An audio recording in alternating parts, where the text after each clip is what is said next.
नमस्कार प्यारे साथियों, स्वागत है आपका हमारे online YouTube channel maths with Ganesh के साथ में। आज हम आपके लिए लेकर आए हैं प्रश्नावली 4.2 कक्षा 10 की प्रश्नावली 4.2 द्विघात समीकरण, जिसमें हम लोग पढ़ेंगे गुणनखंड विधि को विस्तार से और उनके मूलों की करेंगे इसमें बातें। तो देखिए, पहले प्रश्न में हमारे लिए दिए गए हैं कुछ समीकरण जिनके निकालने हैं हमको गुणनखंड विधि से मूल, और अब उन मूलों की चर्चा करते हैं। जिसमें पहला सवाल हमारे सामने है, देखिए नंबर 1 की गुणनखंड विधि से निम्न द्विघात समीकरण के मूल ज्ञात कीजिए। तो पहला प्रश्न क्या है? प्रश्न हमारा पहला है, इसमें कई सारे प्रश्न दिए हुए हैं जो कहना क्या चाहता है कि गुणनखंड विधि से मूल ज्ञात कीजिए।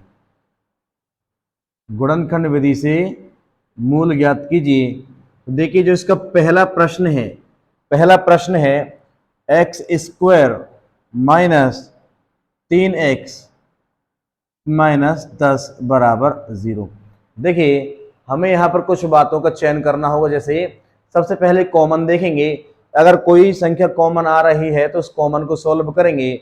उसके बाद हमारी जो घातें हैं वे घटते हुए क्रम में होनी चाहिए। देखिए, 2 घात का x है, 1 घात का x है और कोई घात नहीं होगी, तो बिल्कुल सही क्रम में जमा हुआ है। अब यहाँ पर इसका नाम देते हैं, देखिए 1 2 एंड 3। देखिए, यहाँ पर पहले वाले का तीसरे वाले से गुणा कर लेते हैं। ध्यान देंगे, पहले क्या अंक है 1 और तीसरे में क्या अंक है 10। 10 एकम 10, तो हमें 10 किस पर मिलता है? 10 मिलता है गुणा पर।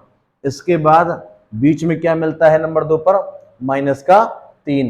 देखिए, या तो ये 3 माइनस का मिलेगा या ये 3 प्लस का मिलेगा, अर्थात या तो जोड़ का मिलेगा या फिर घटा का मिलेगा। देखिए, सिंपल सा प्रश्न है कि हमें अब ऐसी दो संख्या चाहिए जिनका गुणा कर दिया जाए तो अपने को 10 मिले और जोड़े घटाएं तो 3 मिले। देखिए, 2 पंजे 10 और 5 में से 2 घटाएंगे तो अपने को कितना मिलता है? 3 मिल जाता है। तो देखिए, यहाँ पर जो अपने संख्या मिलेंगी वो 2 और 5 मिल जाती हैं। देखिए, यहाँ पर 3 जो माइनस का है, तो यहाँ 5 से पहले क्या लगाएंगे? माइनस लगा देते हैं। इसके बाद देखिए, हमें घटाने पर 3 प्राप्त होगा, तो एक संख्या माइनस की तो दूसरी प्लस की होनी चाहिए। अब देखिए, ये जो समीकरण है वह x के पदों में होगा, तो हम यहाँ पर क्या करते हैं? यहाँ x लगा देते हैं। अब देखिए, ध्यान देंगे, x लगाने के बाद इन दोनों को बीच की बीच की जो संख्या है ना, माइनस का 3x, उसके स्थान पर इसको विस्थापित करवा देते हैं। देखिए, x square minus plus 2x minus 5x और माइनस का 10 बराबर कितना मिलेगा? 0 अपने को प्राप्त हो जाता है। अब देखिए, यहां से कॉमन लेंगे x कॉमन लेंगे तो x 2 बार था, एक बार बाहर आ गया तो एक बार x बचेगा, प्लस और एक बार x बाहर आएगा तो कितना मिलेगा? 2। यहाँ पर माइनस का माइनस, 5 का 5। अब देखिए, 5 बाहर आएगा तो यहाँ मिलता है x, और देखिए माइनस से माइनस क्या हो जाएगा? प्लस। अंत में चिन्हों का गुणा अवश्य कर लें। इसके बाद देखिए, 5 दूनी 10 बराबर कितना मिलता है अपने को? 0। देखिए, यहाँ पर दोनों कोष्टक समान है, एक बार इसको लिख लेते हैं x प्लस 2 और बचा हुआ कौन? x माइनस 5 बराबर 0। दोनों को शून्य के बराबर लिख देते हैं। x प्लस 2 बराबर 0, x माइनस 5 बराबर 0। देखिए, x का मान कितना मिलता है? x का मान मिलता है -2 और यहाँ पर x का मान मिलेगा 5। अतः जो मूल हैं वो क्या मिलते हैं? अतः मूल x बराबर -2 और 5 हमें प्राप्त हो जाते हैं। देखिए, इतनी आसानी से हमारे पहला सवाल, जो प्रश्न 1 का सवाल है, वो सॉल्व हो जाता है। एक बार इसको देख लीजिए, फिर चलते हैं इसके दूसरे प्रश्न की ओर।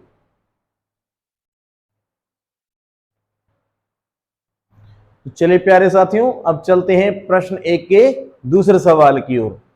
सवाल है 2x square plus x minus 6 बराबर 0 है। तो इसके हमको मूल ज्ञात करने हैं, वो भी गुणनखंड विधि से।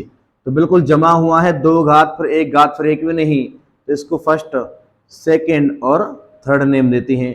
यहाँ संख्या है 2 और यहाँ संख्या है 6। 2 6 12, 2 6 12 आपको मिल जाता है किस पर? गुणा पर। बीच में क्या है प्लस का, यहाँ कोई अंक नहीं है तो हम मानेंगे एक अंक। तो प्लस का एक इस पर मिलेगा, या तो यहाँ जोड़ का निशान मिलता है या फिर यहाँ घटा का निशान मिलता है। तो हमें ढूंढनी है ऐसी दो संख्याएं जिनका हम करें गुणा तो मिलता है 12 और जोड़े घटाए तो मिलता है अपने को प्लस का एक, या एक मिले। इस बात को प्लस या माइनस को बाद में चर्चा करेंगे, हमें मिलना चाहिए एक। तो देखिए 6 दूना 12, लेकिन अंतर कितने का है 4 का, तो नहीं होगा। 3 चौक 12, 3 और 4 में अंतर कितने का है 1 का। तो डेफिनेटली ये हमारा जो संख्याएं होनी चाहिए, देखिए एक को लिखते हैं 4, एक को लिखते हैं 3। देखिए यहाँ पर 12 कैंसिल हो जाता है। देखिए जो एक है वो प्लस का है, तो जो हमारी संख्या बड़ी होगी ना वो प्लस की होगी। अब यहाँ ध्यान दीजिए 4 में से 3 घटाने पर 1 प्राप्त होगा, तो अर्थात हम एक संख्या प्लस की है तो दूसरी माइनस की लेंगे तभी घटा संभव होगा। अब इस संख्या जो है वो x में बहुपद है, तो यहाँ भी x लगाइए, यहाँ भी x लगाइए, तो बीच वाले के स्थान पर इनको विस्थापित करवाते हैं। देखिए 2x² plus 4x minus 3x। अब देखिए माइनस का 6 बराबर 0। अब ध्यान देंगे यहाँ पर 2 का भाग 4 में बिल्कुल जाता है और x बिल्कुल कॉमन आएगा। देखिए 2 बाहर आ गया, x 2 बार था, 1 बार बाहर आ गया, तो 1 बार x बचेगा प्लस 2 दूना 4, x 1 बार है वो बाहर आ चुका है, माइनस 3 का भाग 6 में जाता है तो 3 कॉमन आएगा। देखिए यहाँ बचेगा x, अंत में चिन्हों का गुणा कर लेते हैं, माइनस से माइनस क्या होता है प्लस, 3 दूना 6 बराबर क्या मिलेगा 0। देखिए दोनों कोष्टक समान हैं तो एक बार इन कोष्टकों को लिख लीजिए, x प्लस 2 बचा कौन 2x माइनस 3 बराबर क्या मिलता है 0। देखिए अब इन दोनों को 0 के बराबर लिख लेते हैं, 2x माइनस 3 बराबर 0। अब निकालते हैं x का मान, तो यहाँ मिलेगा -2 और यहाँ से निकालिए। देखिए x का मान माइनस का 3 पक्षांतरण के बाद प्लस का 3 और 2 गुणा में पक्षांतरण के बाद हो जाएगा भाग में। तो अतः मूल क्या मिलेंगे, अतः जो मूल हैं वे हमें मिलेंगे -2 3/2। इस प्रकार से हमें हमारे यहाँ पर मूल प्राप्त हो जाते हैं। तो देखिए साथियों एक बार इसको देख लीजिए, फिर चलते हैं इसके तीसरे प्रश्न की ओर।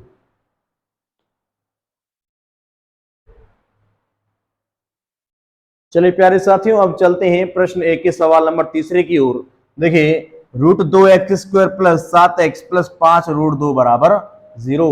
इस प्रश्न को देखने से एक बात समझ में आती है कि यह प्रश्न बिल्कुल जमा हुआ है x² की घटती हुई घातों के रूप में है। अब यहाँ पर इसकी करते हैं काउंटिंग, तो देखिए नंबर 1, नंबर 2 और यहाँ पर नंबर 3, फर्स्ट एंड थर्ड का गुणा करते हैं। तो देखिए √2 का गुणा करते हैं 5 √2 से। देखिए √2 का गुणा करेंगे 5 √2 से, देखिए हमको मिलेगा 5 का 5 गुणा। देखिए एक बात समझ लीजिए, एक संख्या स्वयं का 2 बार रूट में गुणा होती है, याद रखना इस चीज को। एक संख्या मान लीजिए मैंने लिखा 5, इसको मैं स्वयं का 2 बार रूट में गुणा लिख सकता हूं, √5 गुणा √5। तो इसका रिवर्स भी बिल्कुल संभव है कि √5 गुणा √5 को मैं एक बार बिना रूट के लिख सकता हूं। तो ध्यान दीजिए यहां पर √2 गुणा √2 कितना मिलेगा, 2 मिल जाएगा अपने को। तो 5 दूना 10, 10 किस पर मिलेगी अपने को, गुणा पर मिलती है। बीच में क्या चिन्ह है, प्लस का 7 है, तो प्लस का 7 या तो इस पर जोड़ का निशान मिलता है या फिर इस पर घटा का निशान मिलता है। तो ढूंढिए वो दो संख्याएं जिनका गुणा होता है 10 और जोड़ने घटाने पर मिलेगा अपने को 7। देखिए ऐसी संख्या है 2 पंजे 10 और 2 और 5 7। तो बिल्कुल सिंपल है, यहाँ लिखते हैं 2 और लिखते हैं 5। देखिए 7 से पहले है प्लस, तो बड़ी वाली संख्या जो हमारी निकलेगी वो आएगी प्लस की, तो 5 कितना आएगा प्लस का।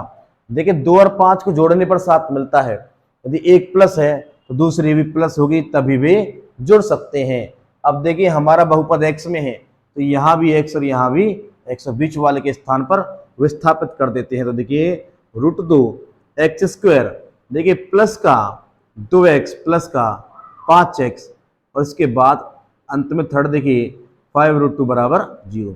हमें लेने हैं इसमें से कॉमन। तो देखिए यहाँ पर √2 और 2 मैंने आपको बताया था प्रत्येक संख्या स्वयं का 2 बार रूट में गुणा हो जाती है।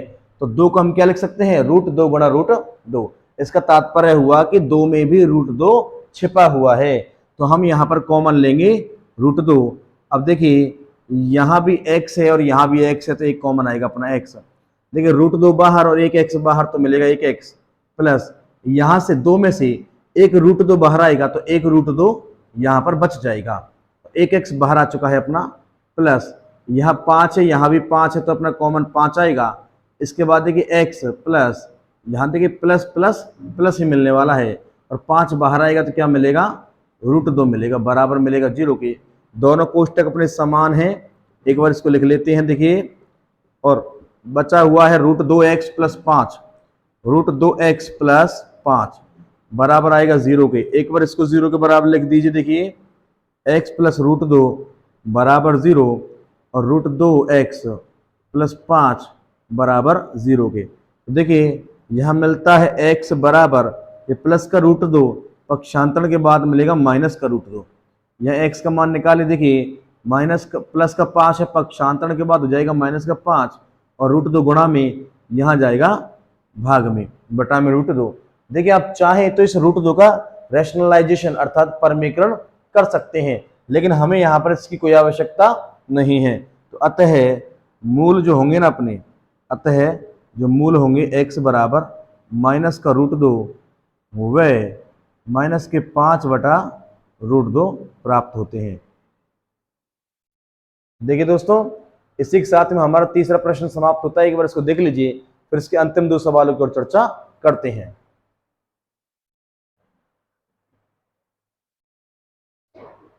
चलिए साथियों, अब चलते हैं इसके चौथे प्रश्न की ओर। प्रश्न है 2x² माइनस का x प्लस 1/8। यहाँ पर संख्या हमें बटे में प्राप्त हो रही है, और हमने पिछले वीडियोस में जाना था कि जब भी हमें संख्या बटे के प्राप्त हो तो हम लेते हैं उन बटे का लैसे, और लैसे से करते हैं गुणा, जिससे हम उस बटे को पूरी तरह से समाप्त कर पाए। तो यहाँ पर एक ही संख्या है जो बटे में है, वो है 8, तो 8 का लैसा तो केवल 8 ही मिलेगा। तो हम करते हैं यहाँ पर 8 का गुणा, तो यहाँ करते हैं 8 का गुणा, जिसके कारण हमें संख्या मिलेगी। देखिए 8 दूना 16 x² माइनस 8 गुणा x प्लस 8 का यहाँ गुणा करेंगे तो 8 से 8 कैंसिल हो जाएगा, तो यहाँ मिलेगा प्लस का 1 बराबर 0। अब देखिए हमारे इस प्रश्न में, हमारे इस द्विघात समीकरण में काउंटिंग करते हैं, क्योंकि ये पहले से ही जमा हुआ है। तो नंबर 1, नंबर 2 और नंबर 3, पहले का 3 से गुणा कर देंगे, 16 एकम 16, तो जो 16 है वह मिलता है अपने को गुणा पर। इसके बाद मिलता है बीच में माइनस का 8, बीच वाले को चिन्ह सहित लेना होता है अपने को। देखिए माइनस का 8, ये माइनस मिल सकता है या फिर प्लस मिल सकता है। तो ढूंढिए ऐसी दो संख्याएं जिनका गुणा करे तो मिलता है 16, और जोड़े घटाए तो मिलता है अपने को 8। तो मेरे हिसाब से 4 चौक 16, 4 और 4 8। तो यहाँ पर दोनों संख्याएं 4 और 4। देखिए यहाँ पर जो संख्या है वो अपनी माइनस में है, तो बड़ी वाली पर लगाएंगे माइनस, लेकिन दोनों की दोनों समान है, दोनों पर क्या जाएगा माइनस, क्योंकि दोनों ही अपने आप में बड़ी हैं। दोनों पर क्या लगा देते हैं माइनस, और बहुपद है x में तो क्या आएगा x, और दोनों को बीच वाले के स्थान पर जमाते हैं।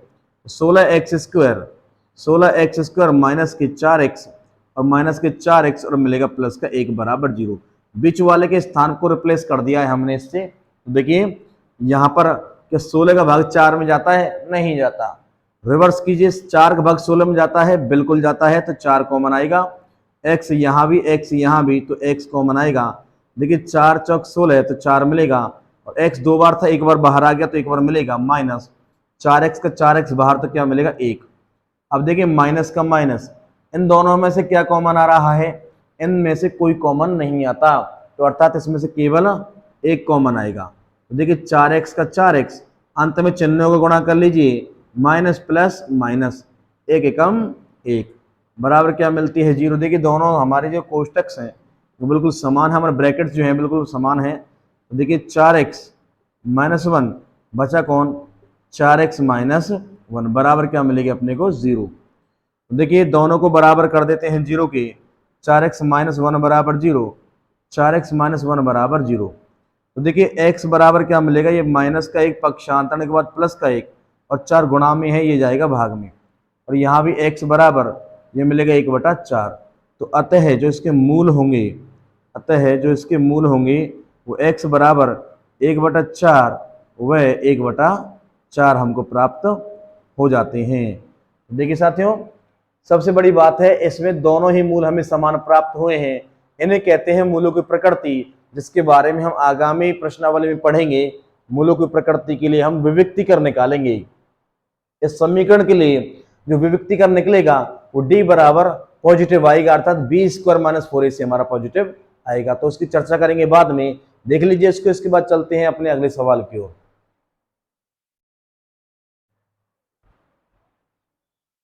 चलिए प्यारे साथियों, आज के अंतिम प्रश्न की ओर चलते हैं। प्रश्न है 100x² माइनस के 20x प्लस 1। तो देखिए हमारा ये समीकरण जो है वो बिल्कुल जमा हुआ है। तो यहाँ पर इसको करते हैं काउंटिंग, नंबर 1, नंबर 2 और नंबर 3। देखिए फर्स्ट एंड थर्ड का करेंगे गुणा, 100 एकम 100, तो 100 मिलता है अपने को गुणा पर। इसके बाद देखिए बीच में है माइनस का 20, बीच में है माइनस का 20, ये मिलता है जोड़ या घटा के निशान के साथ में। ढूंढिए ऐसी दो संख्याएं जिनका गुणा करे तो मिलते हैं अपने को 100 और जोड़े घटाए तो मिलता है अपने को 20। आई थिंक कि 10 गुणा 10, 10 और 10 20 होता है, और 10 गुणा 10 करेंगे तो 100 मिल जाता है। तो देखिए अपने को मिलेगा 10 और 10। अब यहाँ पर हमारा जो चिन्ह है इस 20 से पहले वो है माइनस का, तो बड़े वाले पर लगाएंगे माइनस, और यहाँ पर दोनों ही संख्या समान है, दोनों ही अपने आप में बड़ी होंगी। दोनों से पहले क्या आएगा अपना माइनस आ जाता है, माइनस और माइनस। बहुपद है अपना x में, तो यहाँ पर भी क्या मिलेंगे अपने x मिल जाते हैं, और बीच वाले के स्थान को इसमें रिप्लेस कर देते हैं। तो देखिए 100x² माइनस 10x और माइनस 10x, इसके बाद मिलेगा प्लस का 1 बराबर 0। देखिए अब लेते हैं कॉमन, 100 का भाग 10 में नहीं जाता, 10 का भाग 100 में डेफिनेटली जाता है, तो 10 कॉमन आएगा, x यहाँ पर और x यहाँ पर। तो देखिए 10 का भाग लगाते हैं 100 में तो 10 बार जाएगा, और x 2 बार था, 1 बार आ गया तो 1 बार x बचेगा। माइनस 10x का 10x बाहर आ गया तो 1 बार मिलता है। देखिए माइनस का माइनस, इन दोनों में से कोई कॉमन नहीं आता है, तो यहाँ पर केवल एक कॉमन आएगा। तो देखिए 10x का 10x माइनस प्लस माइनस, एक का एक मिलेगा, बराबर कितनी मिलती है 0। दोनों कोष्टक हमारे समान हैं, 10x माइनस 1, और यहां पर बचा कौन 10x माइनस 1। इनको करते हैं बराबर 0 के, तो देखिए 10x माइनस 1 बराबर 0 और 10x माइनस 1 बराबर 0। यहां से निकालते हैं x का मान, तो माइनस का 1 पक्षांतरण के बाद होगा प्लस का 1, और 10 गुणा में ये जाएगा भाग में, तो कितना मिलता है 1/10। तो वही x बराबर माइनस का 1 पक्षांतरण के बाद प्लस का 1 और जाएगा भाग में। तो अतः जो इसके मूल होंगे, अतः जो इसके मूल होंगे वह x बराबर 1/10 वह 1/10। तो दोनों ही मूल कैसे होंगे, समान होंगे। जिसके लिए जो विभक्ति का निकलता होगा वो बिल्कुल पॉजिटिव नहीं होगा, वो बराबर 0 के होगा। इससे पहले वाले जो अपने मूल थे वे 0 के बराबर ही होगा, d बराबर 0। हमने साथ इसमें पॉजिटिव बताया था, जो कि हमसे थोड़ी सी मिस्टेक हो गई, वो बराबर 0 ही आएगा, जिसके बारे में विस्तार से चर्चा करेंगे इससे अगली प्रश्नावली पर। तो चलिए साथियों, आज के लिए बस इतना ही। इसके बाद आने वाले सवालों की चर्चा करेंगे हम कल के वीडियो में। आप हमारे साथ बने रहें, इसके लिए बहुत बहुत धन्यवाद। इस वीडियो को ज़्यादा से ज़्यादा शेयर करें, सब्सक्राइब करें, क्योंकि हम आपका समय वेस्ट नहीं करते, आप केवल जरूरी कंटेंट से मिलाते हैं। आपकी जितनी भी समस्या है कमेंट बॉक्स में लिखिए, उनका निदान अवश्य होगा। Thank you, keep supported.